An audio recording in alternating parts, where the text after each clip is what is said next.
토론회는 좌장님을 포함하여 총 7분이 함께해 주셨습니다. 먼저 중앙에 계신 한국지식재산연구원 손승우 원장님께서 본 토론회 좌장으로 참석해 주셨습니다. 다음으로 토론자 6분을 소개해 드리도록 하겠습니다. 중앙대학교 경제안보 외교 자문위원장이신 이승주 교수님께서 참석해 주셨습니다. 프라운호퍼 한국사무소 박병관 대표님께서 참석해 주셨습니다.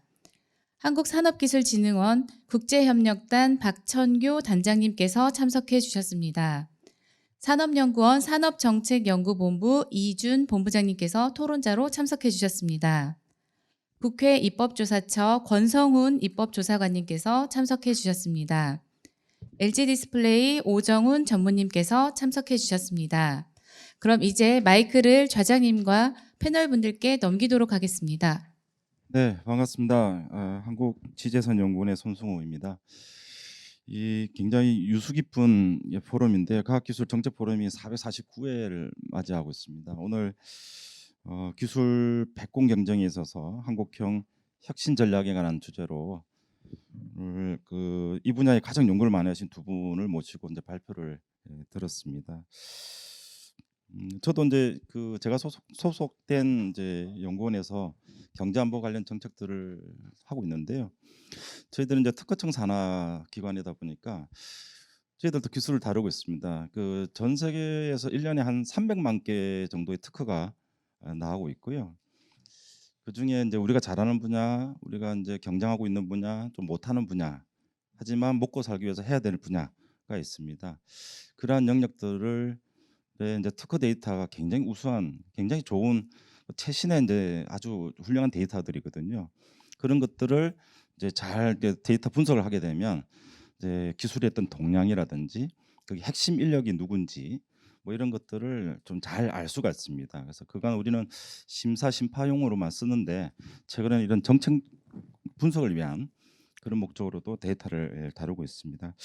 자, 오늘 굉장히 이제 중요한 주제로 두 분의 발표가 있었고요. 오늘 6분의 전문가를 이렇게 모셨습니다. 그래서 두 분의 발제에 대해서 각각 전문가들의 말씀을 좀 듣는 시간을 좀 듣고요.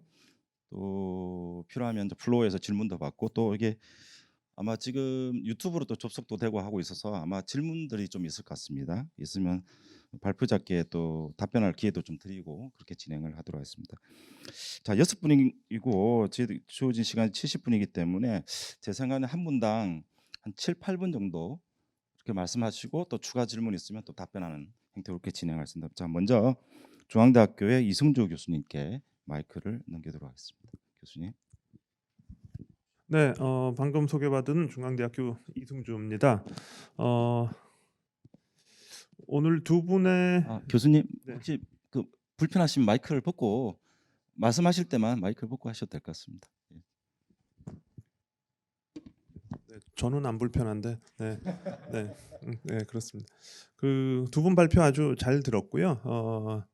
근데 이제 발표자 두 분께서 저 아래 계시고 저희가 올라와 있으니까 조금 이상한 느낌은 듭니다. 그래서 발표 내용을 기반으로 한 3가지 정도 말씀드리고 싶은데요.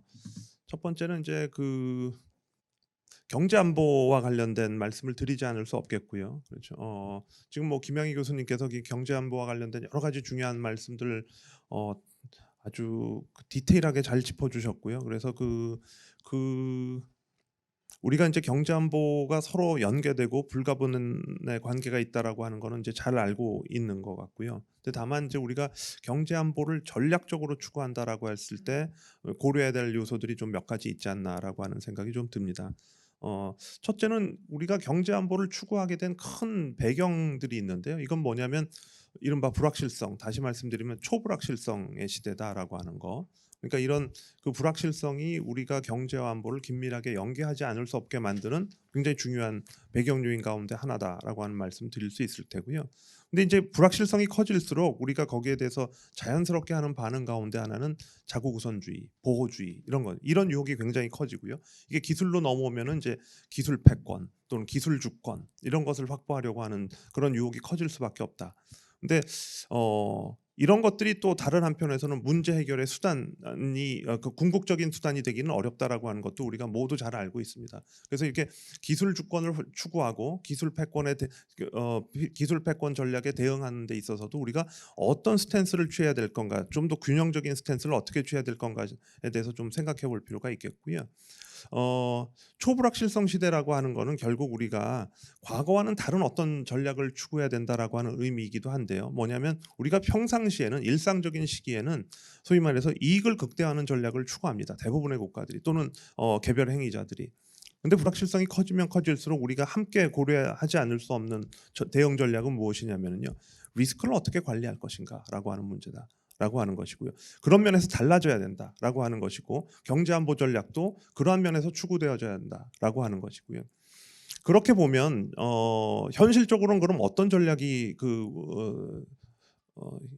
현실에서 나타날 수밖에 없느냐라고 하는 걸 생각해 볼 필요가 있겠는데요. 그 중에 하나는 뭐냐면 리스크를 잘 관리한다는 것은 어떻게 보면 국가 전략으로서 어떻게 고도의 일관성을 갖춘 전략을 추구하기는 어렵다라고 하는 현실을 우리가 인정하지 않을 수 없다라고 하는 것이고요. 우리는 일관성이 있는 내적인 일관성인 정합성이 높은 이런 전략을 추구하는 걸 굉장히 중요하게 생각합니다. 그런데 이런 불확실성의 시대에는 그런 정책의 내적인 전략의 내적인 일관성, 정합성의 훼손이 일정 부분 불가피하다. 라고 하는 것이고요. 어떻게 보면 믹스 앤 매치, 서로 다른 것들, 서로 어긋나는 것들, 서로 불편한 관계에 있었던 것들을 조합해내는 것, 이게 이제 불확실성 시대의 경제안보 전략의 큰 방향 가운데 하나가 되어야 되지 않을까라고 하는 생각이 듭니다. 그래서 때로는 우리가 일상적인 정상적인 시기에는 서로 긴장 관계에 있었고 서로 불편한 관계에 있었고 맞지 않는 것이라고 생각해온 것들이 있는데요. 지금과 같은 시대는 그거를 만들어내야 되는, 조합을 만들어내야 되는 그런 큰 과제를 안고 있다라고 하는 말씀을 드릴 수 있겠고요. 요과 연관돼서 또 말씀드리고 싶은 것은 바로 우리가 국가 전략으로서 경제 안보를 추구할 때 정부의 전략과 기업의 전략이 다를 수 있다라고 하는 겁니다. 여기 사이에 고도의 일관성이나 정합성을 현실에서 이뤄내기 어려울 수 있습니다. 근데 이런 서로 다른 방향의 전략이라고 하는 것을 정부 수준이나 기업 수준에서 추구하는 전략을 우리가 어떻게 믹스 앤 매치로 만들어낼 것인가가 굉장히 중요한 경제안보 전략의 하나의 방향성이 아닌가라고 하는 것이고요. 그런 면에서 저는 큰 틀에서는 우리가 영어로 얘기하자면 코퍼레이트 인터레스트를 경제안보 전략에 어떻게 녹여내는가가 굉장히 중요하지 않나라고 하는 것. 우리가 마치 경제안보 전략이고 안보의 시대가 왔다라고 해서 이게 기업의 논리 또 시장의 논리 이런 것들을 무시하기는 좀 어렵다라고 하는 것이고요. 그것을 어떻게 녹여내는가라고 하는 거. 결국은 우리가 저 같은 국제관계를 연구하는 쪽에서는 이런 것을 경제적 통치술 또는 에코노믹 스테이크래프트라고 부르기도 하는데요. 여기에 코퍼레이트 인터레스트라고 하는 것을 잘 녹여내는 과정이 좀 필요하다라고 하는 말씀 하나 드리고 싶고요. 그러려면 김양희 교수님께서 잘 지적해 주신 것처럼 그냥 경제 안보를 긴밀하게 연계하는 넥서스를 필요로 한다라고 하는 거죠. 넥서스는 그냥 이루어지는 것이 아니고요. 그 연계를 가능하게 하는 수단을 우리가 많이 확보하는 것이 필요하다라고 하는 것이고요. 지금 시대에는 그 넥서스로서 아주 유망하게 부상하고 있는 것이 바로 기술, 특히 첨단 기술이죠. 그 첨단 기술은 경제와 안보를 서로 연계하게 가능하게 만들어주는 넥서스로서의 기능을 한다. 그래서 그 자체의 밸류가 있죠. 첨단 기술은 그 자체의 밸류가 있으나 지금 같은 경제 안보 시대에는 이 양자를 어떻게 유기적으로 연결할 것인가와 관련된 그 기능을 하는 그런 존재로서의 첨단 기술에 대해서 우리가 주목할 필요가 있겠다라고 하는 말씀 하나 드리는 거고요. 두 번째는 이제 협력 전략, 주로 뭐 김 교수님께서도 많이 언급해 주시고 또 백 단장님께서도 많이 언급해 주셨는데 협력 전략도 과거와 좀 달라져야 된다라고 하는 것이고요. 일상적인 시기에 했던 국제 협력 전략과 지금과 같은 시기의 국제 협력 전략. 다시 말씀드리면 국제 협력에도 이제 드디어 전략이 필요하다는 거죠. 우리가 그냥 아까 백 단장님께서 약간 지나가는 투로 말씀해 주셨습니다만은 제가 알기로 기술 혁신이나 기술이나 과학계에서 국제 협력이라고 하는 것은 일종의 좀 하지 않을 수는 없고 또 적극적으로 하기는 어려운 이런 이슈였던 성격이 있었던 것 같습니다. 지금 시대는 좀 달라져야 될 필요가 있다라고 하는 것이고요. 뭐냐면 지금 미국과 중국뿐만 아니라 세계 주요국들이 이 지금과 같은 시대에는 협력을 위한 협력을 추구하지는 않는다라고 하는 것이고 이게 과거의 냉전 시대와 다른 것이죠. 과거의 냉전 시대 미국은 때로는 협력을 위한 협력을 추구하기도 했었습니다. 동맹국이라는 이유로. 지금은 미국은 동맹과 파트너들에 대해서조차도 이런 협력을 추구하지는 않습니다. 미국의 입장에서 보면 대중 견제에 도움이 되는 협력을 추구하는 것이고요. 그건 동맹과 파트너에게도 예외가 아니다. 중국의 입장에서도 보면 미국의 공세에 대응하는 데 도움이 되는 국가들과의 협력을 우선한다라고 하는 것이고요. 그런 면에서 협력을 위한 협력의 시대는 지나갔다라고 하는 것을 우리가 한번 염두에 둘 필요가 있을 테고요. 그런 면에서 보면 미국에서도 지금 굉장히 분명하게 하고 있는 것이 있죠. 1차적인 타겟은 중국이다라고 하는 것이고요. 근데 중국을 미국 혼자 견제하는데 어려움이 있다라고 하는 것은 미국 스스로도 잘 알고 있고, 그렇기 때문에 미국이 추구하는 것이 동맹 및 파트너 국가들과의 얼라인이다. 정책의 얼라인을 하겠다라고 하는 거였습니다. 그죠? 이거는 단기적으로 미국이 동맹국과 파트너 국가들에게 이러저러한 요청 내지는 압력을 가하겠다는 것에 다른 표현에 지나지 않는다라고 하는 것이고, 여기에 대비가 돼 있어야 된다라고 하는 것이고요.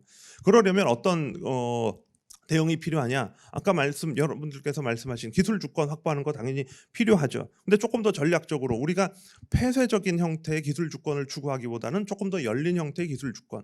예를 들어서 미국과 협력하더라도 보호주의와 또는 통제와 제한 이런 쪽의 협력, 물론 불가피한 점이 있습니다. 그거보다는 조금 더 열린 형태의 협력도 같이 추구할 필요가 있겠다. 지금 미국이 걱정하는 것은 자신에게 유리한 기술 생태계를 어떻게 만들어낼 것인가라고 하는 거잖아요.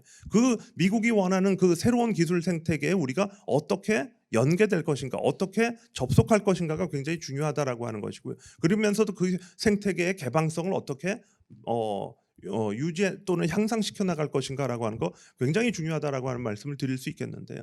그런 면에서 보면 우리가 경쟁과 협력이라고 하는 것을 다시 한번 생각하지 않을 수 없다. 뭐냐면 우리는 경쟁이라고 하는 것을 때로는 부정적으로 생각하는 경향들이 있습니다. 근데 다른 한편으로 보면 경쟁이라고 하는 것은 각자의 강점을 활용하는 측면이 있다라고 하는 것이고, 일종의 자연스러운 협력, 그러니까 비교 우위에 기반하더라도 소위 말하는 내추럴 파트너들과 사이에 협력을 가능하게 하는 측면이 있다라고 하는 것이고요. 그런 면에서 이런 비교 우위에 각자의 강점에 기반한 협력이라고 하는 것을 추구하고 그 가운데 개방성이라고 하는 것을 계속해서 유지해 나가는 것, 그런 것이 한국이 지향해야 될 경제안보 전략 가운데 하나가 아닌가라고 하는 생각이 들고요. 시간 관계상 여기서 마치도록 하겠습니다. 네, 고맙습니다. 지금 이승주 교수님께서는 이제 우리 불확실성의 시대에 살고 있고, 그러다 보니까 자연스럽게 국가의 전략, 기업의 전략도 일관성을 계속 유지하기는 어렵고 좀 유연하게, 아까 우리 김양희 교수님께서 아까 말씀하셨던 통합적이고 좀 포용적인 그리고 개방적인 그런 접근, 그 일명상통하게 좀 말씀을 해주신 것 같습니다. 특히 국제협력 부분에 있어서 우리가 그간 이제 좀 부수적 활동으로만 여겨졌던 이 국제협력에 있어서는 이제 좀 전략적인 접근이 필요하고, 말씀하신 그런 원칙대로 유연하게 접근할 필요가 있다고 말씀을 아주 귀중한 말씀을 해주신 것 같고요. 나중에 좀 시간을 또 더 드리도록 하겠습니다. 자, 다음은 박병관 대표님께 마이크를 넘기도록 하겠습니다.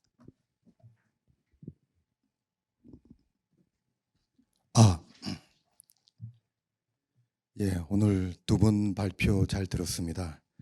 오늘 발표하시는 도중에 나와야 될 이런 내용들은 다 나온 것 같습니다.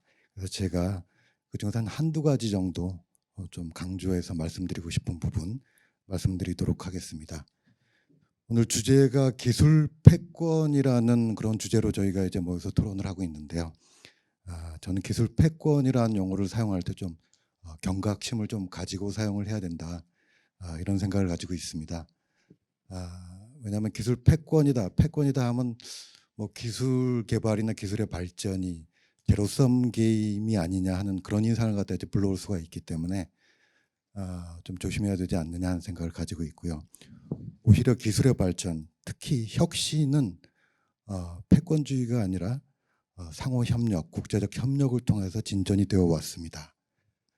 오늘 여러 가지로 좀 많은 구체적인 이야기가 나왔습니다만, 제가 토론에 나온 만큼 조금 메타뷰 입장에서 조금 말씀을 드리면은, 서양의 역사를 한번 보시면은 기술이 상당히 발전해서 혁신의 그런 형태로 국민들한테 많이 녹아 들어가는 지금 국가들은 패권주의의 역사가 이렇게 길지 않은 나라들입니다.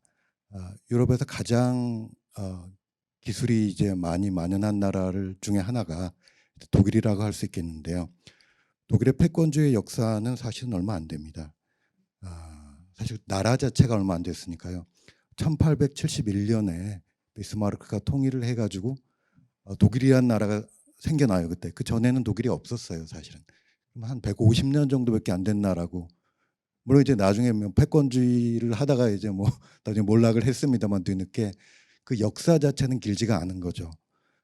프랑스하고 비교해봐서도 그 패권주의 역사가 굉장히 짧습니다.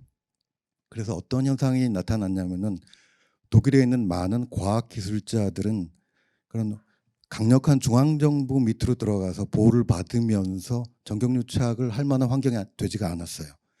그래서 믿을 수 있는 것은 나의 기술, 믿을 수 있는 것은 시장, 이런 형태로 전 세계를 대상으로 과학기술 개발을 했던 것이죠. 그래서 지금 그것이 그 전통이 지금까지 이어져서 전 세계 히든 챔피언, 그러니까 중견기업으로 세계를 선도하는 기술 기업들이죠. 대부분 전 세계적인 히든 챔피언의 절반 정도가 독일에 소재하고 있습니다.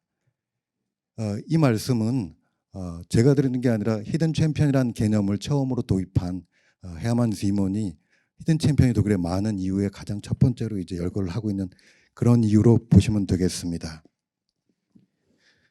분명히 세계에는, 세계 정세에는 패권주의적인 그런 성향이 나타납니다. 오늘 두 분 발표하시면서 굉장히 잘 지적을 해주신 것과 같이 지금 우려가 되는 그런 요인들이 많이 있지만은 과연 혁신이 그런 패권주의의 형태로 우리가 혁신을 주도할 수 있겠느냐, 이런 좀 근본적인 좀 질문을 조금 해야 될 것 같습니다. 패권주의는 국가라는 이러한 개념 형태 내로 일어나지만은 기술 혁신은 시장의 형태에서, 시장의 바운드리에서 이제 일어나게 됩니다. 두 개가 매치가 된다면은 어떤 패권주의적인 성향도 뭐 한 전략으로 이제 저희가 거론을 해볼 수 있겠습니다만, 사실상 시장에서 일어나는 혁신, 특히 요즘 혁신의 화두는 파괴적인 혁신, 그럼 파괴적인 혁신을 우리가 막을 수가 있겠습니까? 사실은 이건 시장에서 일어나는 거고 과학기술의 형태로 서로 협력하는 형태로 따라잡을 수가 있는 그런 것이죠. 그래서 저희가 좀 더 협력의 관점에서 패권주의에 대한 대응 전략을 고심을 해야 된다. 물론 나 자신의 기술도 지켜야만 하고, 그리고 혁신에 올라탈 수 있는 그런 기술력을 자체적으로 키워야 되겠습니다. 그런 관점에서 우리가 대응 전략을 좀 논의를 해야 되고 고민을 해야 되지 않을까.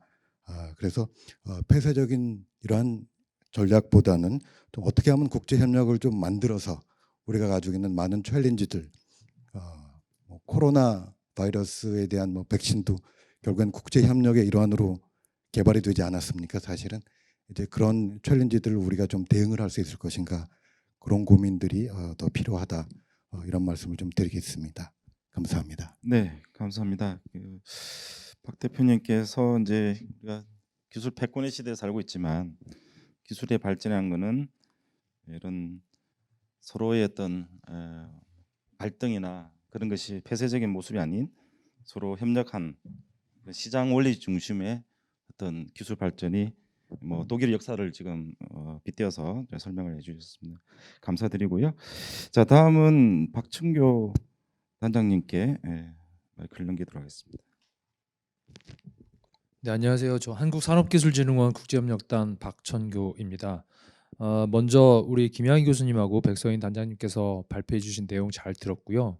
두 분이 발표하신 것 중에 공통점을 제가 한번 찾아봤고, 이 공통점이 제가 그동안 고민했던 것이라는 것을 깊게 느꼈던 부분이 있습니다. 첫 번째가 이제 우리 김양희 교수님께서 말씀하셨던 경제안보 과제의 두 가지 유형, 산업기술통상 ODA, 경제제재 등 경제통상 현안의 외교 안보적 측면을 재조명해야 된다는 부분, 그 다음에 국내 추진체계에서 부처 간 연계 협업이 필요하다는 부분, 그리고 이제 백서인 우리 단장님께서도 말씀하신 것처럼 그 글로벌 메가 임팩트 프로젝트에 대한 필요성, 그리고 그 거버넌스 제도 개선 및 해외 거점 효율화, 그리고 글로벌 혁신 거점 국내 유치 및 연결, 이런 부분은 저희들이 항상 고민을 해왔던 부분이고,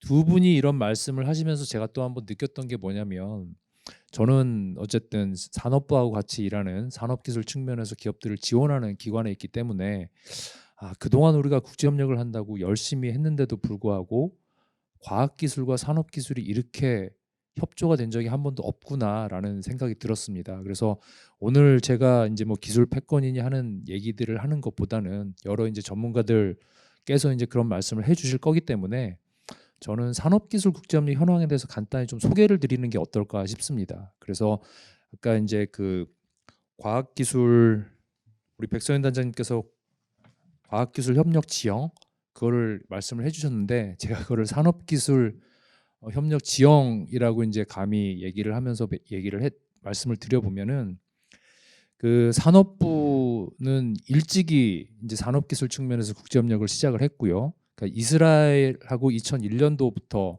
그 기술협력을 시작을 했습니다. 그래서 2005년도부터 이제 유럽에 있는 프로그램에 참여를 하기 시작했고 2009년에는 이제 유럽의 이제 다자 플랫폼 유레카라는 주내연국으로 가입을 해서 본격적으로 국제협력을 시작을 했습니다. 그리고 아마 많은 분들이 모르실 수도 있을 것 같아요. 그 유레카라는 플랫폼은 1985년도에 미국이 스타워즈 프로젝트를 만들면서 EU 국가들이 똘똘 뭉쳐서 대응하기에 만든 글로벌 협력 플랫폼입니다. 그리고 걔네들이 그 추구하는 그런 목표는 비욘드 더 보더라는 그런 걸 가지고 거의 지금 이제 40년이 되도록 EU 국가들 내에서는 이제 글로벌 협력을 아주 이제 뭐 행복하게 해 왔던 부분이고요.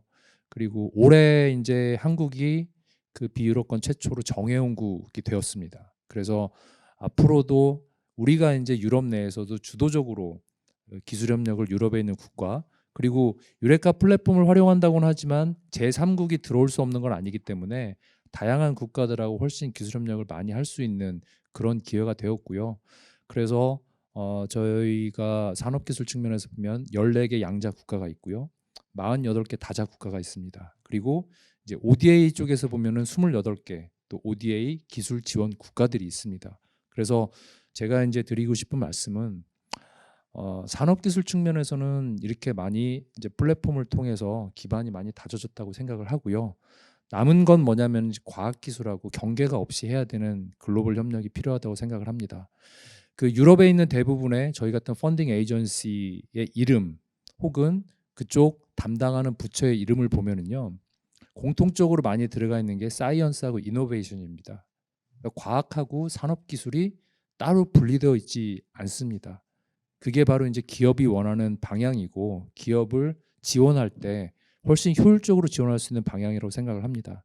그래서 그 지금 과학기술 글로벌 협력을 고민하시는 분들하고 산업기술 국제협력을 계속 고민했던 저희들하고 앞으로 좀 더 많이 만나면 그러니까 저희들끼리 만나는 건 소용 없을 것 같고요. 일단 부처도 참여를 시키는 것도 굉장히 중요하다고 생각합니다. 그래서 앞으로 다음번 이런 포럼에는 부처도 참석을 해서 이런 현황들을 서로 좀 공유를 할 수 있었으면 좋겠고요. 그리고 한 가지 기쁜 거는 이제 과학기술 이제 글로벌 협력에서 고민하는 부분이 나랑 똑같구나라고 해서 앞으로는 얼마든지 그 같이 그러니까 어쨌든 이러한 글로벌 협력이라는 거는 그 안에는 이제 시장과 경제가 깔려 있기 때문에 기업들이 이런 협력을 통해서 기업들이 이익을 창출하고 더 나아가서는 세계 무대에 진출할 수 있는 기반을 만들어주는 정부의 역할이거든요.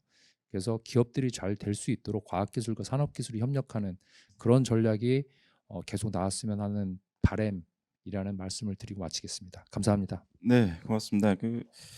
아마 우리 저기 박단님께서는 이제 산업부 이제 산하기관이다 보니까 그간의 어떤 국제협력, 특히 이제 유레카는 사실 유럽이 이제 미국을 대응하기 위해서 중소기업 중심으로 하나의 프로젝트에 각각의 기술들을 태웁니다. 그래서 한국은 사실상 아시아 국가는 거의 처음으로 정형 국가가 됐나요?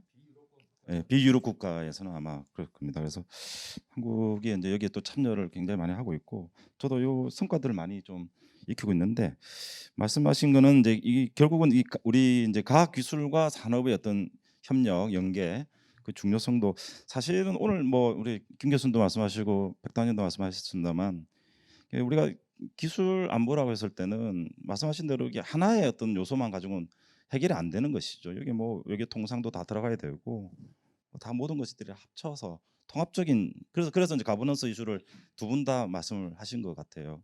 나중에 시간 되면 가버넌스 이슈를 또 같이 좀 다뤘으면 좋겠다는 생각이 듭니다. 자, 다음은 이준 본부장께 마이크를 넘기도록 하겠습니다.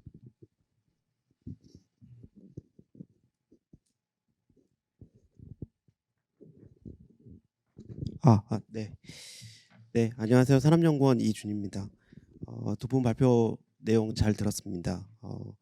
특히 이제 요즘 경제안보라는 이제 키워드가 굉장히 중요한 단어가 되었고 굉장히 관심이 많은 지금 내용들인데 이게 이 관심이 많은 것에 비해서는 사실은 정돈된 개념이 사실은 지금까지 없었습니다. 근데 거기에 대해서 굉장히 잘 정리를 해주신 것 같고요.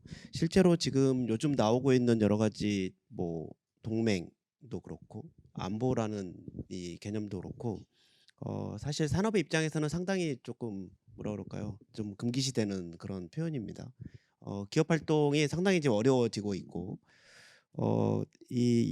저희가 익히 지금 80년대 이후 이 세계화 자유화 시대에 지금 익히 경험해 보지 못했던 여러 가지 지금 상황을 지금 겪고 있는 상황이기 때문에 누구나 다 지금 가보지 않은 길을 가봐야 된다고 다 이야기를 하지만 그 과정이 너무 힘들고 특히 우리의 산업 구조상 굉장히 막대한 비용을 초래하는 어떤 흐름으로 지금 전개가 되고 있기 때문에 상당히 우리 지금 산업에는 도전적인 지금 상황인 거는 분명한 것 같습니다.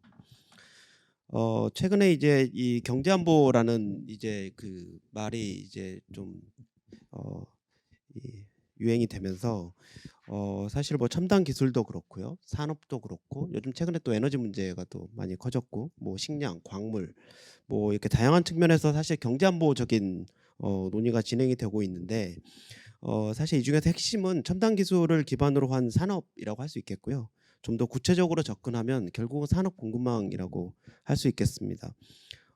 이 경제 책략 그러니까 이코노믹 스테이크래프트라고 보통 이야기하는 이 경제 책략이라는 잣대로 경제 안보를 바라보면 결국 경제 산업적인 수단을 활용을 해서 외교 안보적인 어떤 우위를 점하는 것이라고 할 수 있는데요. 이게 가능하려면 단기적으로나 중기적으로나 대체 불가능한 수단을 통해서 정치 외교적 흐름을 반전시킬 수 있는 뭔가가 있어야 되고요. 사실 이러한 흐름은 대부분 좀 의도적인 단절에서 시작이 됩니다. 가장 대표적인 게 일본의 수출 규제, 저희한테 했던 수출 규제라고 할 수 있는데 굉장히 다분히 의도적인 어떤 단절이라고 할 수 있겠죠. 근데 최근에 이제 이런 의도적인 단절 못지않게 의도하지 않더라도 예기치 못한 일시적인 충격이 이제 공급망에 발생을 하게 되면 국민 경제나 국민 생활에 막대한 피해를 초래하게 되고요. 결국 이 문제도 안보적인 문제로 귀결이 될 수밖에 없는 게 요즘의 상황입니다. 특히 이제 그 문제가 국민 생존과 이제 연결이 되면 이게 바로 경제 문제라고 할 수 있겠고요. 이 코로나 팬데믹 이후에 우리가 많은 것을 경험을 했습니다. 다른 어떤 나라보다 또 많은 걸 경험을 했는데 우리가 경험했던 그 많은 공급망 문제, 마스크 문제부터 해서 뭐 최근에 백신, 요소수 뭐 이렇게 지금 필수 품목도 있고 또 그 과정에서 뭐 와이어링 하네스 문제, 차량용 반도체 문제 여전히 지금 해결이 안 되고 있는데 이런 중간재 이 충격, 공급 충격 사례가 사실은 이제 경제안보 이슈로 지금 다 치환이 된 상태고요.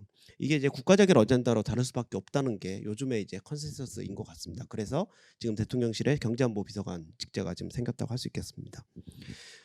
이 코로나 팬데믹 이후에 이 공급망 쇼티지가 사실은 아주 일상적으로 지금 그 반복이 되고 있고 이 자국 중심으로 이제 공급망 문제를 지금 해결을 지금 각자 하려고 하고 있는데 사실은 이게 우리만의 문제는 아니고요. 글로벌 전체의 문제이기도 합니다. 근데 우리가 다른 나라에 비해서 유독 더 민감하게 이 반응하는 이유가 결국 이제 우리 산업 현재 우리 산업이 가지고 있는 구조 때문이라고 할 수 있는데 뭐 최근에 이제 미국도 그렇고 중국도 그렇고 EU도 그렇고 일본도 지금 거의 이 주요 국가라고 소위 말하는 주요 국가들이 이 기술 전략과 산업 정책을 굉장히 지금 경쟁적으로 지금 펼치고 있습니다. 이게 소위 말하는 저희가 산업 정책의 무한 경쟁 시대라고 저는 보통 이야기를 많이 하는데 이 산업 정책이라는 말이 지난 20년간 굉장히 금기시되던 이 워딩이었는데 산업 정책이란 말은 결국 이제 국가의 개입이라는 걸 의미를 하고 이 유럽이나 이 미국 같은 이 자유무역 체계를 선호하는 국가들이 상당히 이제 이 산업 정책이라는 말을 쓰는 거를 굉장히 금기시했고 사실 우리도 마찬가지였습니다. 우리도 산업 정책이란 말을 아주 명시적으로 지금까지 하지 않았었는데 지난 20년 가까이. 근데 지금 모든 국가들이 지금 산업 정책을 공개적으로 다 들고 나오고 대부분 다 지금 반도체 뭐 이런 뭐 첨단 기술 다 돼 있죠. 이 반도체가 사실은 그래서 이제 더 중요한 건데 이 결국은 이제 미래 산업의 경쟁력의 뭐 패권이라고 할까요? 뭐 산업적인 측면, 안보적인 측면이 사실은 이제 여러 가지 이제 요소 기술이나 요소 품목을 가지고 할 텐데 이 아날로그에서 소위 말하는 디지털로 가는 여러 가지 이제 경로 중에서 가장 좁은 길목에 있는 게 반도체입니다. 가장 좁은 길목. 그리고 그 가장 좁은 길목을 잡고 있는 나라가 소위 말하는 이 페포 컨트리라고 할 수 있겠죠. 이 네 나라가 가장 좁은 길목을 갖고 있고 이 페포 컨트리 안에서도 가장 전략적인 이 뭐라 그럴까요? 이 역할을 할 수 있는 나라가 우리나라입니다. 그래서 우리나라가 전략적인 가치가 높아지고 있고 그 전략적인 가치만큼 많은 선택을 강요받고 있는 게 요즘의 현실이라고 할 수 있겠습니다. 이 반도체나 배터리가 다행히 우리가 굉장히 지금 잘하고 있는 산업이고 특히 이제 이 반도체와 배터리와 관련된 이 글로벌 밸류체인의 여러 가지 이제 구성이 돼 있는 현재 상황에서 가장 좋은 위치, 그러니까 가장 전략적 위치를 지금 현재 우리가 지금 선점을 하고 있는데 사실 뭐 여러분들께서 말씀해 주셨지만 이 미중 간의 패권 경쟁에서 사실은 이 두 가지 뭐 아주 단적으로 좀 반도체를 예를 들면 배터리도 마찬가지고요. 단기적으로 굉장히 우리가 좀 수혜를 받은 것은 사실이고 기회를 많이 받은 것도 사실입니다. 첨단 전략 산업에 대한 미중 간의 경쟁 과정에서 사실 중국이 지속적으로 우리에게 그만 가라는 시그널을 계속 보내고 있는 게 지금 뭐 현실이고 현상 유지를 계속 하라고 지금 요청을 하고 있는 게 중국의 지금 뭐 시그널이긴 한데 사실 우리가 중요한 지점을 미리 선점을 했기 때문에 이 미국의 제재가 강화되면 강화될수록 우리의 소위 말한 그 뭐 그립력이라고 해야 될까요? 이게 더 강해질 수밖에 없는 게 현재의 상황이라고 할 수 있겠습니다. 다만 문제는 이 과정에서 나타날 수 있는 여러 가지 이제 부작용이라고 할 수 있겠는데요. 뭐 대표 중국의 생션이라고 할 수 있겠죠. 중국이 어쨌든 생션을 할 수 있는 여러 가지 지금 수단을 확보를 했고 이미 우리는 사드 배치 과정에서 경험을 했습니다. 실제로 경험을 했고 이 반도체와 배터리 밸류체인에서 뭐 여러 보도나 분석에서도 이미 많이 나왔지만 뭐 우리가 아주 유리한 위치를 선점을 했지만 이게 우리가 전부를 다 가진 게 아니고 여러 가지 이제 밸류체인을 구성하는 요소 중에 중국의 역할도 상당히 크기 때문에 이 특히 이제 뭐 반도체도 배터리도 말할 것도 없이 반도체도 역시 원료 소재 부분에서 중국의 역할을 무시할 수가 없는 그런 상황입니다.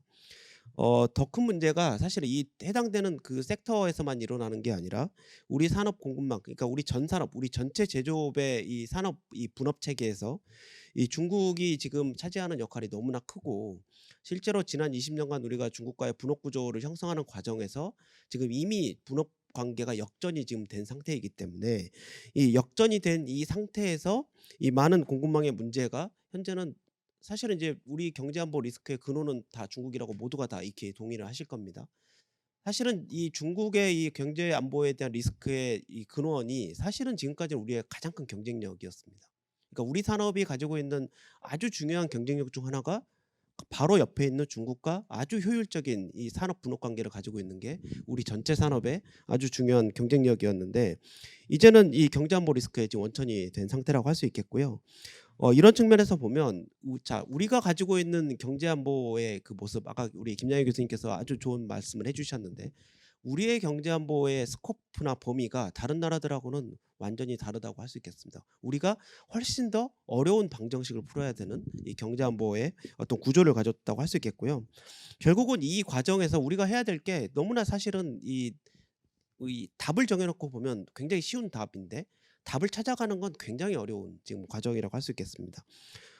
지금 미중 간의 기술 패권 경쟁에 지금 한가운데 있는 상황이 굉장히 좀 곤혹스럽거든요. 지금 뭐 여러 곤혹스러운 상황을 지금 최근 1년 사이에 저희가 많이 겪었습니다. 지금 IPF 문제도 그렇고 페포 문제도 나오고 이런 문제가 나올 때마다 우리 외교 당국, 이 산업 당국이 양 국가에 가서 해명하는 게 상당히 지금 곤혹스러운 상황인데 사실은 이 곤혹스러운 상황을 누구나 누릴 수가 없습니다. 우리니까 누리고 있는 상황인 거죠. 사실은 그만큼 우리가 이 해당되는 이 아주 중요한 포인트에 산업과 기술을 우리가 이미 확보를 했기 때문에 이러한 곤혹스러운 상황을 겪은 거지. 일본도 겪지 않습니다.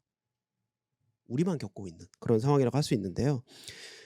그러면 앞으로 지금 우리가 해야 될 거는 이런 상황을 결국 우리가 계속 만들어 갈 수밖에 없습니다. 이렇게 지금 곤혹스럽지만 곤혹스럽다는 게 그만큼 우리가 기술적 뭐 산업적 전략적 가치가 높다는 거를 반증하는 거고 소위 말하는 이제 뭐 병목 기술이라고 보통 이제 쉽게 다 이야기를 하시는데 이런 부분 뭐 린치핀을 우리가 얼마큼 우리가 요소요소의 곳곳에 길목을 잘 차단하고 있느냐. 결국 이제 우리가 해야 될 거는 과학기술 전략, 산업 전략이 다 이 부분에 지금 초점이 맞춰져야 되고요. 이 가장 무언가를 확보하기 위해서는 우리를 반드시 거쳐가도록 하는 여러 가지 기술적 전략이 지금 필요한 상황이라고 할 수 있겠고 결국 여기에서 이제 소위 말하는 과학기술의 전략성이라는 게 필요합니다. 과학기술의 전략성일 수도 있고 우리 이 과학기술의 혁신 전략일 수도 있는데 여기에는 아주 중요한 이슈가 결국은 동맹국도 경쟁자라는 겁니다. 지금 우리가 페포 컨트리 다 뭐 우리 가치를 공유하는 국가라고 하지만 이 대만도 그렇고 일본도 그렇고 미국도 우리의 가장 강력한 경쟁자입니다. 오히려 지금 우리는 중국을 가장 지금 지난 뭐 가까이 5년, 10년 동안 중국의 반도체 굴기를 우리가 두려워했지만 실제로 우리가 두려워해야 되는 건 지금 미국이라고 할 수 있겠습니다. 미국이 반도체를 우리보다 더 많이 빨리 확보를 하고 더 많은 이 가치사슬의 점유율을 높이게 되면 과연 우리가 지금 현재 가지고 있는 전략적 우위를 그때도 지킬 수가 있을까? 곤혹스러운 상황이 그때도 펼쳐질까? 그거는 절대 아니거든요. 결국 우리가 경쟁을 해야 되는 거는 동맹국하고 경쟁을 해야 되는 게 우리의 전략적으로 아주 우리가 고민을 해봐야 되는 포인트라고 할 수 있겠고요.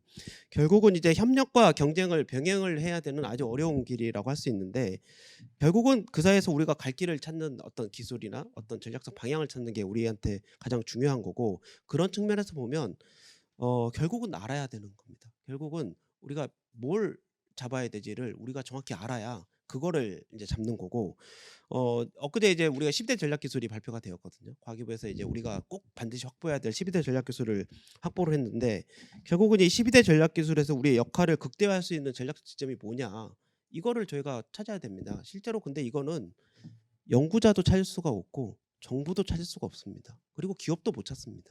왜냐하면 각각이 가지고 있는 정보가 다 파편이기 때문에 이 파편을 모아야 그림이 되는 거죠. 그림을 모아야 지점을 찾을 수가 있는데 지금은 연구자, 기업, 정부가 각각 찾고 있으면 결국은 정확한 지점을 찾을 수가 없습니다. 그만큼 이게 이 소위 말하는 산업, 기술, 뭐 지정학, 외교 안보의 이 융합 정보를 저희가 해석하고 전략적 판단을 내리기 위한 기초 분석이 상당히 이제 더 중요해졌고 오히려 이 과학 기술에 대한 이 정보 해석, 산업 기술에 대한 정보 해석이 갈수록 중요한 지금 시대가 되었고 이게 바로 과학기술의 역량을 좌우하는 아주 중요한 어떤 부분이라고 할 수 있겠고요. 그런 측면에서 이 어떤 지점이 확보가 되면 그 다음에 소위 말하는 과학기술의 전략, 협력 전략이 나올 수가 있습니다. 사실은 이제 어떤 포인트를 잡고 그걸 우리가 어떻게 확보하느냐가 이제 중요한 이제 전략이 될 텐데 어떻게 확보하는 것 중에 중요한 부분이 이제 국제협력이라고 할 수 있겠죠. 이게 없이 국제협력을 하게 되면 국제협력의 방향성이 사실 없습니다. 근데 정확히 우리가 뭘 확보하고 어떤 지점으로 가야 되겠다라는 방향성이 국가적으로 정해져야 그러면 그걸 위한 파트너를 저희가 찾을 수가 있는 게 바로 국제협력 전략의 기본이라고 할 수 있겠고요. 그런 측면에서 보면 사실 이제 우리가 지금 해야 될 역할이 굉장히 많습니다. 지금 사실 저는 이제 이런 표현을 많이 쓰는데 저희가 지금 대한해협 안에만 갇혀 있으면 저희가 할 수 있는 게 거의 없습니다. 이게 밖으로 벗어나야 우리가 할 수 있는 포인트가 지금 나올 수가 있는 건데 이거를 하려면 결국 우리가 가진 장점을 밖으로 내보내야 됩니다. 그럼 우리가 가진 장점이 뭐냐면 결국은 우리나라가 가장 협력하기 좋은 파트너다. 아주 신뢰할 수 있는 글로벌 파트너라는 거를 적극적으로 우리가 이제 홍보를 해야 되는 그런 시점이 됐습니다. 지금 이 글로벌 국가 중에서 이 우리나라만큼 혁신을 하기 좋은 환경을 가진 나라가 없고 사실은 혁신할 수 있는 인프라도 굉장히 잘 갖춰져 있고 무엇보다도 중요한 거는 우리가 이렇게 확보한 혁신의 어떤 힘을 남용하지 않는다는 국제적인 신뢰가 사실은 있습니다. 이게 저는 가장 중요한 우리의 자산이라고 생각을 하고 있고요. 그런 측면에서 보면 사실은 누가 오기를 우리가 기대하지 말고 우리가 먼저 의제를 선점을 해야 됩니다. 이게 국제협력에서 의제를 선점을 해야 의제를 가지고 우리가 제안을 할 수가 있는 거고 사실은 누구나 다 우리를 기다려주진 않습니다. 우리가 지금 찾아가야 되는 시점이고 그럼 우리가 시점에서 어떤 의제를 선점할 거냐. 사실은 지금 IPF 논의도 사실 이러한 관점에서 우리의 역할을 조금 글로벌하게 지금 확장할 수 있는 아주 좋은 기회라고 저는 생각을 하는데 그런 측면에서 보면 실은 이제 우리가 기여할 수 있는 부분을 찾아내는 게 가장 중요하겠죠. 실제로 이제 소위 말하는 이제 글로벌 혁신 생태계라는 어떤 틀에서 사실은 우리는 그동안 조금 떨어진 방관자적 입장에서 이제 계속 참여를 했는데 적극적으로 지금 씨드를 뿌려야 되는 시점이고 그 씨드를 뿌려놓고 신뢰를 축적을 해야 그 안에서 우리의 역할이 생길 것 같습니다. 그래서 이제 그런 작업이 앞으로 향후 5년, 10년간 아주 중요한 자산을 축적할 수 있는 기회이고 그 기회가 밑바탕이 돼야 앞으로 30년, 앞으로 50년간 우리의 입지를 조금 자리 잡을 수 있는 그런 기회가 되지 않을까 생각합니다. 네, 이상입니다. 네, 고맙습니다. 예. 그 이제 본부장께서 이제 참 우리가 좀 어렵지 않습니까? 지금 뭐 이제 중국 얘기도 많이 하셨습니다만 지금 한중 수교 30주년 올해 뭐 기념 행사 저도 가보긴 했습니다만 그 내용이 28년 만에 이제 무역 적자가 처음 나고 비교 우위에 있었던 분야들이 조금씩 비교 열의에 됐고 지금 무역 금융위기 이후 25년 만에 저희들 계속 7개월째 지금 적자가 폭이 점점 늘어나고 있는 구조거든요. 그러니까 구조적인 문제인 것 같아요. 지금 뭐 원자재 가격 이런 것도 있습니다만 이제 우리가 진짜 전략이 필요한 그런 시점이고 좀 늦지 않았나 생각이 좀 들기도 하고 그래서 대처 불가 기술에 대한 언급해 주시고 어떻게 확보할 것이냐, 국제협력을 어떻게 할 것이냐 대한 의견을 주셨는데 이 부분은 좀 더 얘기를 또 다른 전문가께서 의견을 좀 주시면 좋을 것 같고요. 자 우선은 이제 다음 이제 우리 그 국회에서 입법조사처의 권성훈 입법조사관님께 말씀 듣도록 하겠습니다. 예, 안녕하십니까. 국회 입법조사처 권성훈 조사관입니다. 저는 그 과학기술 정책 분야 입법조사 연구를 담당하고 있습니다. 저는 그 과학기술 국제협력 법제에 대해서 한 두 가지 의견을 드리려고 합니다. 다들 보셨겠습니다만 지난 7월에 그 윤석열 정부 국정과제가 발표됐습니다. 거기서 그 과학기술 국제협력을 강화하겠다는 내용이 있는데요. 그 주요 선도국별로 뭐 기술 협력 전략을 마련하고 국제 공동 연구를 크게 강화하고 뭐 그런 내용들이 있습니다. 그런데 저는 그 내용들을 보면서 이것을 실현하기 위한 우리나라의 법제는 잘 갖춰져 있는지 이게 단순히 공허한 구호에 그치지 않을지 그런 생각이 좀 들었습니다. 그 국가연구개발사업 조사 분석이라고 있는데요. 그 2021년도에 대한 조사 결과가 지난 8월인가 나왔습니다. 그걸 보면서 놀랐던 게 국제 공동 연구가 반토막이 났습니다. 그러니까 다들 알고 계신 것처럼 국가연구개발 사업 예산은 최근 몇 년간 급격하게 증가했습니다. 연구개발 과제도 그에 따라서 계속 증가했습니다. 그런데 그 중에서 국제 공동 위탁 연구가 차지하는 비중은 계속 매년 감소했습니다. 특히 2020년과 비교할 때 2021년도에는 국제 공동 연구 건수가 534건에서 291건으로 떨어졌습니다. 소위 말해서 반토막이 났습니다. 그래서 이렇게 국가 전체 통계에서 반토막이 나는 케이스는 흔치가 않은데 이게 원인이 무엇일까 그런 생각을 해봤습니다. 그래서 좀 명확한 분석은 나오지 않는데요. 뭐 쉽게 뭐 코로나19 떠올릴 수 있을 것 같습니다. 아무래도 해외 출장이 어려워졌으니까요. 그런데 또 네이처에서 발표한 자료 보면 코로나로 인해서 국제 공동 논문이 더 증가했다고 합니다. 그리고 아까 발표해 주신 것처럼 또 분야별로 상이한 부분도 있고요. 그럼 뭐 미중 패권 경쟁이 있었다고 해도 우리나라의 국제 협력에 얼마나 영향을 미쳤을까도 불투명합니다. 그래서 저는 이러한 외부 환경 탓만 할 게 아니라 우리나라의 체계가 뭔가 문제가 있지 않은지 2021년도에 큰 변화가 있지 않았는지 뭐 그런 생각을 해봤습니다. 그래서 그 중에 하나 이렇게 눈에 띈 것이요. 그 아시다시피 국가연구개발혁신법이라는 법률이 2020년 6월에 제정됐고 2021년 1월에 시행이 되었습니다. 근데 그 전에 있던 뭐 공동관리 규정이 있었습니다. 그 규정과 이렇게 비교를 할 때 많은 부분이 달라졌습니다. 대표적으로 이전에는 뭐 주관 연구기관, 위탁 연구기관, 공동 연구기관 이런 걸 규정할 때 그냥 규정을 했습니다. 그러니까 외국 기관도 포함될 수 있었던 거죠. 그런데 이 국가연구개발혁신법에서는 그 연구개발을 수행할 수 있는 연구개발 기관을 우리나라 무슨 법에 따른 기관, 예를 들어서 뭐 고등교육법에 따른 대학 이런 식으로 우리나라 법에 따른 기업, 회사, 대학, 출연연 이런 식으로만 기술해 놨습니다. 다시 말해서 외국 기관은 연구개발을 할 수 없다는 겁니다. 우리 예산으로.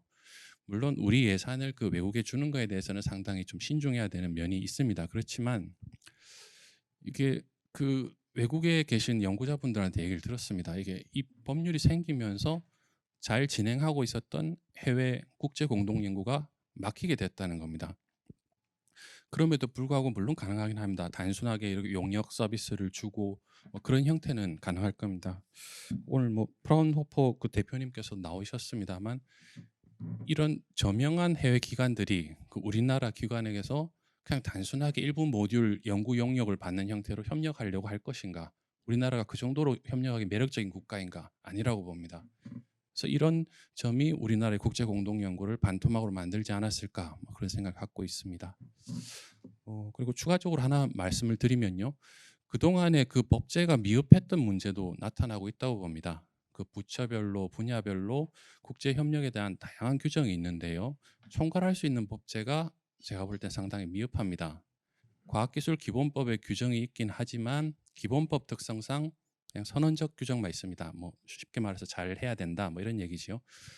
근데 거기에 따른 대통령령으로 국제과학기술 협력 규정이 있는데요, 거기서 뭔가 본부처 총괄 역할을 해줘야 될 것 같은데 실제 내용을 보면 과기부 국제협력 사업에 한정되어 있습니다. 그러다 보니까 총괄법제가 물론 없어도 일은 됩니다. 하지만 총괄법제가 없기 때문에 부처 간의 조정을 하려고 해도 힘들고, 보다 이렇게 중복을 줄이고 전략성 있는 투자를 하려고 해도 힘들고, 좀 중장기적 관점에서 일관성 있게 계획을 만들고 전략을 만들기도 어렵습니다. 물론 정부가 계획을 만들긴 합니다. 박근혜 정부 때는 국제협력 뭐 종합계획 만들었고, 문재인 정부 때는 뭐 비공개 안건입니다만 뭐 과학기술 외교 전략 발표했습니다. 그런데 이게 한 개 부처 또는 두 개 부처에 한정돼 있었고요, 체계적으로 만들어지는 것도 아닙니다. 그때 필요에 따라서 좀 소위 말해서 이벤트성으로 만들어지는 것이죠. 그래서 이러한 체계로는 그 정부가 국제 협력을 과연 강화할 수 있을까, 그런 의문이 들고, 저는 여기에 대해서 법제 개선이 좀 필요하다는 말씀을 드리고 싶습니다. 이상입니다. 네, 고맙습니다. 우리 권성훈 조사관님께서 국제협력 법제를 한번 살펴보신 것 같습니다. 상당히 이제 예산도 많이 감소됐고 또 국제협력을 하기 위한 실제적인 법제가 상당히 미흡하다. 잘 찝어주셨고, 또 아까 백단장께서도 이제 국제협력과 관련된 뭐 별도의 입법도 필요한 것이냐 아니냐 이런 제안을 해주셨는데 아마 일맥상통한 말씀이신 것 같습니다. 자, 그러면 이제 끝으로 이제 LG 디스플레이의 오종훈 전무님께 마이크를 넘기도록 하겠습니다. 반갑습니다. 저는 그 LG 디스플레이 IP를 맡고 있는 오정훈입니다. 저는 그 회사에서 특허와 로열티를 창출하는 지식재산 부서를 맡고 있습니다. 아마 오늘 그 제가 오게 된 게 다른 기업, 여러 기업을 대신해서 기업의 목소리를 좀 내달라는 의미로 참석한 걸로 알고 있습니다. 대단한 영광으로 생각하고 있습니다. 먼저 첫 번째 주제였던 김양희 교수님의 한국만의 경제 안보 전략에 대해서는 기업 입장에서도 많은 공감이 됩니다. 사실 미국과 중국 간의 패권 경쟁 때문에 국내 기업들은 사실 여러 가지로 힘든 상황에 직면하고 있다고 생각합니다. 발제 때 나왔던 배터리 이슈도 저희 계열사의 관련 업체로부터 이야기를 들어보니 많은 고민과 난항이 예상됩니다. 기업 입장에서 보면 사실 뭐 인건비, 생산 경쟁력 등 기업의 직접적인 투자로 발생되는 요소보다 안타깝게도 미국 정책에 따라 공장 설계 방향을 결정하는 상황까지 오게 된 게 참 그렇습니다. 저희 회사도 마찬가지인데요. 디스플레이 산업도 중국내 공장을 갖고 있다 보니 미국과 중국의 정책 변화를 항시 주시해야 하는 상황입니다. 예를 들어 만약에 미국이 중국 내에 미국 반도체 수출을 제한한다고 하면 아마도 중국의 공장을 갖고 있는 국내 기업도 상당히 타격을 받을 수밖에 없을 것 같습니다. 아무래도 회사가 경제 논리로 운영되다 보니 국가 간 인센티브의 제약에 따라 움직일 수밖에 없는 상황이기 때문에 저희 기업 입장만으로는 이를 해결하기란 참 쉽지가 않습니다. 이에 한국 정부가 미국과 중국의 중간 입장 또는 완충 역할을 할 수 있는 정책을 마련해 주시고 그에 준하는 외교적 파워를 가졌으면 하는 바람입니다. 궁극적으로는 굳이 해외에 공장을 짓지 않더라도 국내에 만들 수 있는 인센티브와 국내에 투자를 얻을 수 있는 정부의 정책 지원이 적극적으로 주어졌으면 하는 바람입니다. 또 한 가지 덧붙일 것은 우리나라는 사실 뭐 LG, 삼성, 현대차 등 글로벌 완성 제품 회사가 많지만 또한 이를 뒷받침하는 훌륭한 핵심 소재 그리고 장비 회사도 많이 있는 게 사실입니다. 그래서 이들을 위해 국제적 유통망 구축에 도움을 주시는 등의 글로벌한 정책 지원이 있었으면 하고요. 그리고 이들이 한국 수출 중심 전략에 기여할 수 있도록 국가 차원에서 많은 관심이 필요하다고 생각합니다. 두 번째로 말씀드릴 내용은 발제 때 말씀하신 민간 소통이나 상생과 관련된 내용입니다. 정부 주도 연구 개발 사업에 있어서 대기업 참여를 보다 유도하는 정책이 더욱 필요하다는 점입니다. 정부 주도 개발 과제에서 대기업은 사실 참여 기업 지위로 활동하는 경우가 많은데요. 현재 국가연구개발혁신법이나 산업기술혁신촉진법에 따르면 기본적으로 연구 성과는 대기업이 아닌 정부 연구기관이 가져가게 됩니다. 사실 대기업 입장에서는 펀딩, 개발, 평가 등의 연구에 참여했음에도 불구하고 실시권조차 보장되지 않는 경우가 많습니다. 결국 연구기관으로부터 실시권을 받기 위해서는 별도로 협상을 해야 하고요. 실시권을 받더라도 여러 제약 규정들로 인해 실제 산업에 적용하기는 어려운 것이 사실입니다. 그래서 적어도 참여한 연구 과제에 대해서는 일정 조건 아래 전용이나 통상, 실시권을 제도적으로 부여하는 이런 권리를 법령으로 보장한다면 대기업 입장에선 정부 연구 과제에 참여에 있어서 인센티브로 작용하지 않을까 생각합니다. 그리고 지난주 대통령께서 주재하신 국가과학기술자문회의에서 12개 국가전략기술과 지원 대책이 발표되었는데요. 국가에서 주도하는 이런 보호법 덕분에 저희 기업들이 연구개발뿐만 아니라 기업 운영면에서도 많은 혜택과 지원을 받고 있습니다.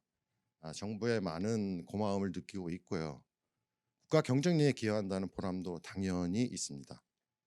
하지만 한편으론 해외 M&A나 기술 수출, 라이센싱 등의 여러적인 기업 활동에 있어서 제약으로 다가오는 것도 현실이기에 기업 활동 촉진 입장에선 이런 규제를 어느 정도 완화시키는 것도 고려하셨으면 하는 게 저희 기업의 바람입니다. 오늘 앞서 말씀드린 여러 보호법 외에도 유사 법안이 다수 발의된 것으로 알고 있는데요. 이들 간의 유사성을 고려할 때 중복되는 부분을 좀 정비해서 보다 체계적인 울타리가 되었으면 하는 바람이 있습니다. 마지막으로 정부에서 큰 역할을 해주시라 믿고 기대하는 부분은 그러한 사업을 추진해 나갈 때 인재풀을 발굴하고 육성하는 부분입니다. 예를 들어 각 대학에서 우수한 교수진을 확충하거나 우수한 학생을 유치할 수 있도록 국가 장학금을 지원하는 등의 지원 제도가 필요하겠고요. 국제적 관계의 기술 협력을 위해 인재들의 해외 유학이나 아니면 해외 인력의 국내 유학을 지원하는 제도도 고려할 수 있지 않을까 싶습니다. 이미 정부에서 국가전략기술 정책 내에 여러 정책을 고민하고 반영하시는 걸로 알고 있습니다. 아무쪼록 국가 첨단 전략 기술이나 국가 핵심 기술에 포함되는 산업군 관련해서는 적극적이고 현실적인 정책 수립 및 국가 차원의 인재 육성에 힘써 주시길 바라겠습니다. 제가 이 주제가 전문성하고 좀 먼 제가 IP를 하고 있어서 적절한 발언인지 모르겠지만 너무 정부에 바라는 것만 말씀드린 것 같습니다. 제 발언은 여기까지입니다. 네, 고맙습니다. 자, 기업 현장에 계시면서 느꼈던 어려운 점을 말씀해 주셨고요.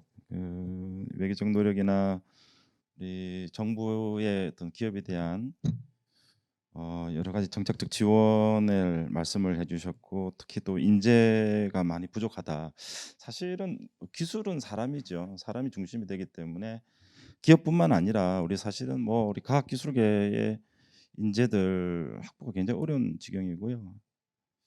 사실 이제 이렇게 인재를 대학에서 길러서 오랜 시간이 걸리죠. 그건 당연히 해야 될 일인데, 또 초격차 기술 분야에 우리가 뒤떨어진 분야는 사실 국제협력을 통해서 또 외국의 이제 우수한 인재를 또 확보하는 것도 굉장히 중요한 전략인데, 그런 게 지금 부재하거든요. 지금 현재 그런 것도 같이 좀 고민을 해봐야 되지 않느냐. 자, 이제 6분의 말씀을 다 들었는데 발제자 두 분께서 혹시 듣고 이건 내가 좀 코멘트를 좀 해야 되겠다, 또 보충적으로 하실 말씀이 있으시면은 뭐 간단하게 마이크를 좀 이쪽에 넘겨주시면 감사할 것 같습니다. 이쪽 거 넘겨주시죠. 먼저 우리 김양희 교수님 부탁드리겠습니다. 예, 6분 토론 잘 들었습니다. 다행스럽게도 뭐 제 발제에 대해서 무슨 그런 말도 안 되는 소리를 하냐 하는 내용은 없었던 것 같고, 기본적으로는 어떤 공감대를 형성한 것 같아서 다행스럽게 생각하고, 이제 특히 그 이준 박사님 같은 경우는 제가 미처 시간 관계상 마저 다 못 드렸던 말씀을 좀 많이 좀 보완을 해주신 것 같아서 감사하게 생각을 합니다.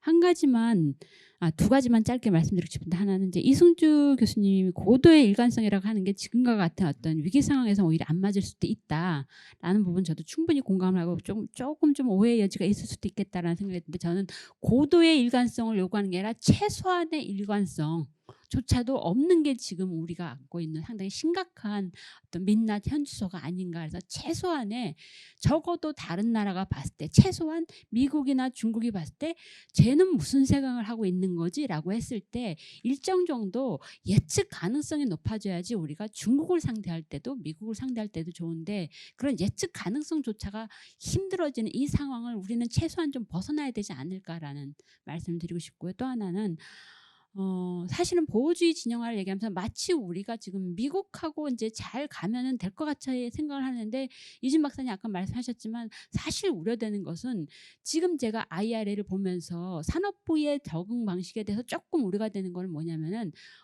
이거 지금 뭐 배터리도 보조금 주고 소재도 보조금 주니까 빨리 미국으로 갈 수 있도록 도와준다 해서 그치만 안 되거든요. 미국이 정확히 하려고 하는 것은 자국의 전기차 배터리 생태계를 만들려고 하는데, 그렇게 우리가 공동화되지 않도록, 그렇게 다 빨려 들어가는 블랙홀이 되지 않도록 하려면 국내에서는 어떻게 그것을 벗어날 수 있는 상응하는 인센티브 시스템으로 국내 생태계가 망가지지 않게 할 것인가 하는 이것을 고민해야 되는데, 좀 더 이런 좀 종합적인 시야가 필요하다라는 생각이 듭니다. 또 하나는 좀 시간이 저기 하지만 이 부분은 좀 말씀드리고 싶은데, 제가 보호주의 진영화를 얘기하지만 이것이 갖고 있는 그 양면성을 좀 주목할 필요가 있다는 생각입니다. 하나는 보호주의 진영화는 이제는 진영 간에는 보호주의가 된다라고 하는 거지만, 진영 내에서는 자유주의가 흘러가야 됩니다. 진영 내조차도 보호주의가 강화되어 버리면은 심각한 위험에 처하게 되는 게, 이제 누구나가 쉽게 접근 가능했던 중국이라는 시장이 사라지거든요. 그럼 중국 시장이 없어진 만큼 보호주의가 진영화되면은 이 서방 진영 내에서 우리끼리 피 터지게 싸워야 되거든요. 근데 더더욱 그걸 갖다가 보호주의로 가로막으면은 제살깎기 경쟁이 되어버린다라는 이 부분을 우리가 외교적으로 미국에 잘 설득해야 된다라고 하는 부분을 좀 절대적으로 저는 미국에 좀 잘 설득할 필요가 있지 않을까라는 생각이 듭니다. 이상입니다. 네, 고맙습니다.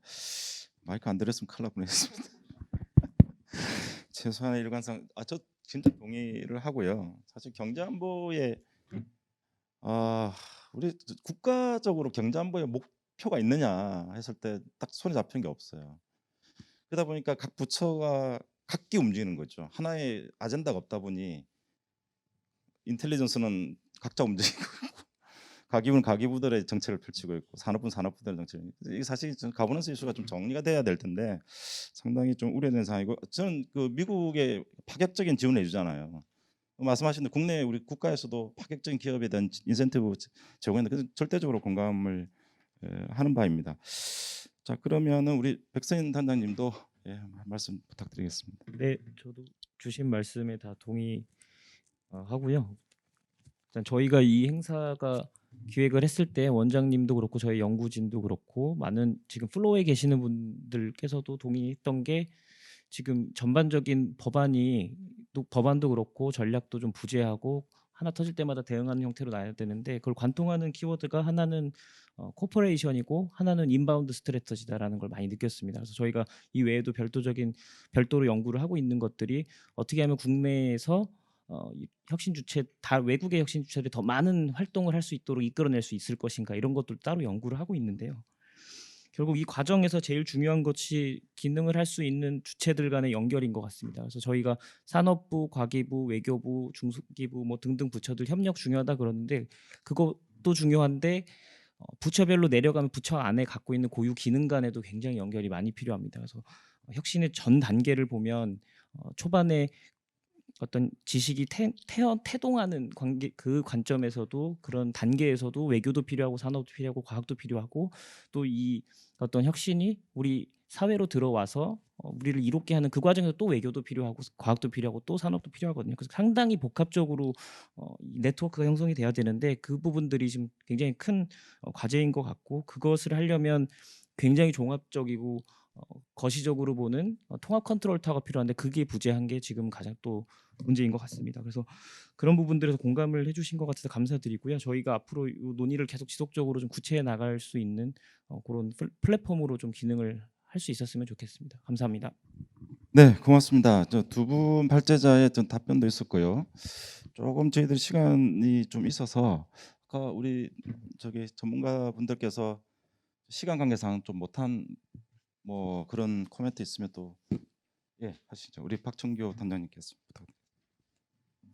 제 시간에 제가 말을 너무 짧게 한 것 같아서 좀 아쉬워서 제가 이제 추가로 말씀을 드리자고 하는데요. 그 사실은 글로벌 협력이라는 측면에서 이제 법안이나 그런 걸로 너무 올가매는 것이 옳은가라는 생각이 저는 좀 들어서 말씀을 드립니다. 지금 국제공동연구가 예산이 반토막이 났다고 했는데 그게 혁신법 때문이라는 이유면은 국제협력이 그동안 잘못돼 온 게 아닌가라는 생각이 들고요. 물론 유럽에 있는 대부분의 국제협력을 활발하게 하는 국가들은 당연히 그 친구들도 타국 기업에 자국의 예산을 지원하는 건 없습니다. 없음에도 불구하고 잘 돌아가는 거고요. 그다음에 정부가 지원하는 부분 플러스 민간에서 활발하게 지원하는 부분이 같이 묶여서 돌아가기 때문에 잘 되는 것 같습니다. 그리고 영국 같은 경우도 브렉시트 이후에 사실은 이제 고립될 거라고 많이들 우려를 했지만 아직까지도 국제 공동 연구 논문 그 1위가 아마 영국이 계속 차지하고 있는 것도 그런 측면이 아닌가 싶어서 저는 글로벌 협력이라는 거는 너무 그렇게 법이나 그런 걸로 올감해서 그런 그 자유를 좀 저해하는 것보다는 그래도 어느 정도는 민간 영역에서 자유롭게 할 수 있도록 그러니까 제가 말씀드리는 그런 글로벌 협력은 제가 자꾸 이제 저희들이 유럽이랑 많이 하다 보니까 유럽 사례를 말씀을 드리는데 유럽은 탑다운이 없습니다. 전부 다 바텀업으로 이루어지는 국제 공동 연구고요. 그 연구소, 대학, 기업 다 마찬가지입니다. 정부가 주도해서 하는 국제 협력은 거의 없다고 보시면 될 것 같아요. 그래서 그런 말씀을 드리는 거고 아까 또 이제 프로언오퍼 같은 기관이 우리 국내 R&D 하는 참여 기관으로 들어올 수 있냐고 말씀을 아까 저기 입법조사님께서 말씀하셨는데 사실은 애들이 같은 어마어마하게 잘 나가는 우리 출연 연구기관이지 않습니까?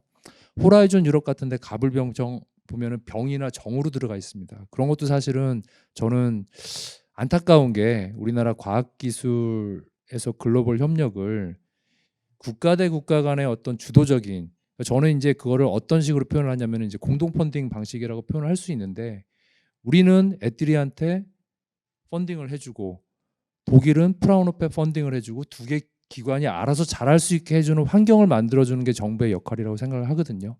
그래서 그런 부분에 대해서 한번 말씀을 드리고 싶어서 추가로 말씀드렸습니다. 굉장히 좋은 말씀이신 것 같아요. 우리가 사실 뭐 법제 정비도 해야 되겠지만 거기에 앞서서 이제 말씀한 바와 같이 우리가 공동 협력을 할 수 있는 그런 환경을 만들고 스스로의 어떤 그런 자발적인 어떤 역량도 중요하다고 말씀하셨고 예, 그러면 우리 박병관 우리 대표님. 예. 아마 관련된 내용이 좀 나온 것 같아서 제가 좀 첨언을 좀 드리고자 합니다.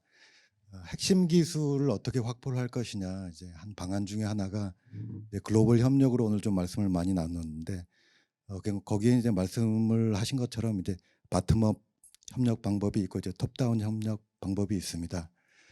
저희가 연간 한 40개 정도의 프라운호퍼하고 이제 한국 파트너들하고 이제 프로젝트를 진행을 하고 있는데 저희 경험을 보면은 바텀업 프로젝트가 훨씬 더 잘 됩니다. 그건 이미 전문가들끼리 네트워크가 돼 있고 그다음에 이제 수요에 의해서 이제 프로젝트가 만들어졌기 때문에 바텀업으로 협력을 한다 그러면 그다음에 이제 펀딩의 이슈예요. 그다음에 이제 뭐 일사천리로 이제 진행이 되죠. 그리고 이제 국제 공동연구소도 이제 많은 성과가 있는 그런 프로젝트들은 이제 바텀업 프로젝트였어요. 제가 이제 조금 전에 잠깐 말씀드린 화이자하고 바이온텍 독일 바이온텍사하고 이제 코로나 백신 맞는 것도 바텀업 프로젝트였습니다. 거기에는 이제 정부가 독일 정부가 한 6천억 정도를 지원을 했어요. 그리고 이제 미국 정부도 지원을 했고 이제 많은 자율성을 전폭적으로 보장을 해주었습니다. 그런 것이 이제 굉장히 이제 필요한 부분이고요.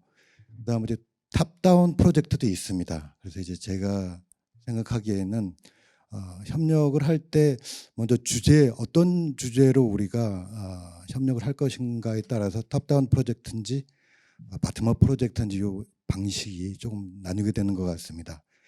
예를 들어서 이제 저희가 한 2주 전에 한독 수소 컨퍼런스를 개최를 하고 수소 관련 분야에서 이제 한국하고 독일 간 협력을 하고 있습니다. 이제 수소 경제는 굉장히 중요한 분야입니다. 에너지 전환을 해야 되고 그 다음에 이제 기존의 신재생 에너지 가지고는 완벽한 그런 전환을 하기가 힘들어요. 여러 가지 이슈 때문에. 그래서 이제 그런 광범위한 스케일로 에너지 전환을 이루어내려면은 사실 수소 경제가 이루어져야 되는데 한국하고 독일이 각각 잘하는 것들이 따로 있어요. 한국은 어플리케이션을 잘하고 독일은 이제 수소 생산, 운반 뭐 이런 것들을 잘합니다. 근데 그냥 내버려 두면은 서로 협력이 잘 안 이루어져요. 왜냐하면 서로 각기 잘하는 것만 하고 그다음에 상대편한테 기대를 하는데 그쪽은 받지를 못하거든요. 그래서 이제 서로 이제 답만 쌓고 마는 그런 결과가 벌어지는데 여기서는 좀 탑다운 프로젝트들이 이루어질 수 있도록 좀 정책 차원의 그런 역할이 좀 필요하다. 좀 이런 말씀을 좀 드리겠습니다. 네, 감사합니다. 자, 한 3분 정도 남았거든요. 혹시 뭐 교수님. 네. 네, 뭐 대체적인 공감대는 형성되어 있는 것 같고요. 근데 한 가지만 좀 말씀드리면 아까 김 교수님께서 그 중요한 문제인 것 같아요. 그러니까 그 일관성의 문제. 근데 제가 드리고 싶었던 말씀은 그거를 포기하자는 말씀은 아니고요. 그게 필요한데, 근데 때로는 지금과 같은 시대에는 서로 다른 정책 또는 심지어는 그 결과가 상충될 거로 예상되는 그런 정책이나 전략들을 의도적으로 추구할 필요가 있다라고 하는 거. 그게 이제 리스크를 분산하고 관리하는 방식이다. 우리가 지금 당장 하려고 있는 것이 한쪽으로는 기술 주권을 추구한다고 하잖아요. 우리가 정상적인 시기에는 기술 주권이랑 협력을 동시에 추구하는 걸 서로 상충된다고 생각해 왔죠. 지금과 같은 시기에는 동시에 추구해야 된다라고 하는 거고 그걸 어떻게 잘 녹여내느냐가 중요하다라고 하는 것이고요. 그래서 제가 아까 말씀드렸던 것 가운데 하나가 말로는 그러니까 협력을 한다고 하면서 사실 방점은 기술 주권의 확보에 가 있는 거 아니냐. 이게 밸런스가 잘 맞아서 리스크를 잘 분산하는 게 굉장히 중요하다라고 하는 말씀을 드리고 싶은 거고요. 산업 정책의 경우에도 과거와 다르잖아요. 전통적인 산업 정책은 자국 기업의 육성과 보호잖아요. 근데 지금의 산업 정책은 사실은 미국뿐만 아니라 일본도 외국 기업에게 상당히 큰 지원들을 해주고 있습니다. 그러니까 달라지는 거죠. 이게 자국에 초점을 맞춘 산업 정책이냐, 이게 이율배반적이거든요. 상충되는 거거든요. 전통적인 관점에서 보면 이걸 어떻게 녹여내느냐. 그럼 거꾸로 한국의 관점에서 보면 정부가 우리나라 기업들이 외국에 나갈 때 해외 정부로부터 어떤 지원을 받아낼 수 있느냐를 같이 노력해주고 협력해주는 게 굉장히 중요하다라고 하는 것이고요. 그런 면에서 우리가 전통적인 시각에서 봤을 때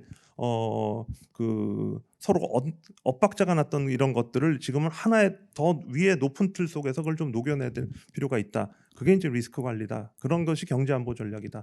그런 차원에서 말씀드렸습니다. 네, 고맙습니다. 자, 이제 시간이 거의 다 된 것 같습니다. 이제 마무리를 좀 지어야 될 것 같고요. 오늘 그 두 분의 발표도 상당히 좀 저는 감명 있게 잘 들었었고, 또 6분의 전문가분들께서 좀 또 그게 좀 보완할 수 있는 좋은 아이디어들을 많이 주신 것 같고요. 아마 정부가 오늘의 토론의 내용을 잘 정책에 좀 녹아냈으면 좋겠다는 생각도 들고, 또 필요하면 법제화도 할 수 있으면 좋을 것 같고, 아까 말씀하신 여러 가지 국제 바텀업의 국제 협력 모델과 펀딩의 모델, 그런 것도 좀 우리가 좀 가계부에서 잘 이행했으면 좋겠고, 그 정책들을 우리 스태피가 중심이 돼서 좀 잘 제안해 주시면 좋겠다는 말씀을 좀 드리고요. 저 끝으로 뭐 사전 질의가 하나 들어왔습니다만, 한번 조금 저희들 노력하고는 조금 거리가 있어 보이긴 합니다만 소개를 드리면, 현재 우리나라는 국제 공조를 위한 부다페스트 협약에도 가입되어 있지 않습니다. 최근 이제 가입 의향서만 제출한 상태입니다.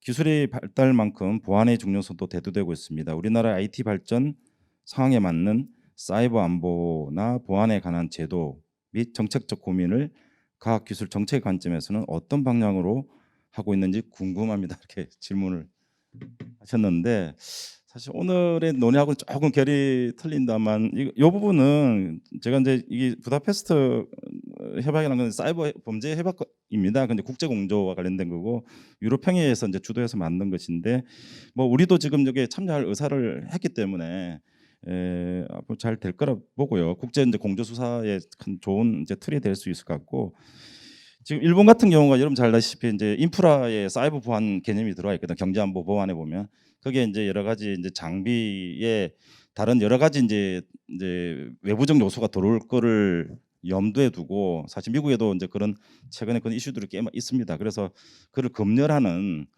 미리 사전에 심사하는 그런 제도를 좀 도입하려고 하고 있습니다. 사실 우리도 이제 사이버 안보가 큰 문제이기 때문에 뭐 또 연구 성과물이 또 바깥으로 이렇게 온라인이나 이런 망을 통해서 빠져나가는 게 꽤 많습니다. 그래서 이런 것들을 자 막아낼 수 있는, 지금 컨트롤 타워 이슈도 좀 상당히 최근에 논의되고 있고요.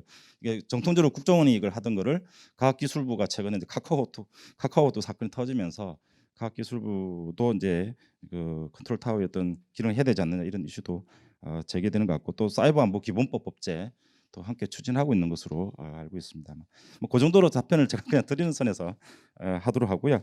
자, 이제 토론을 종합 토론을 이제 마치도록 하겠습니다. 오늘 이제 6분의 귀한 말씀 감사드리고요.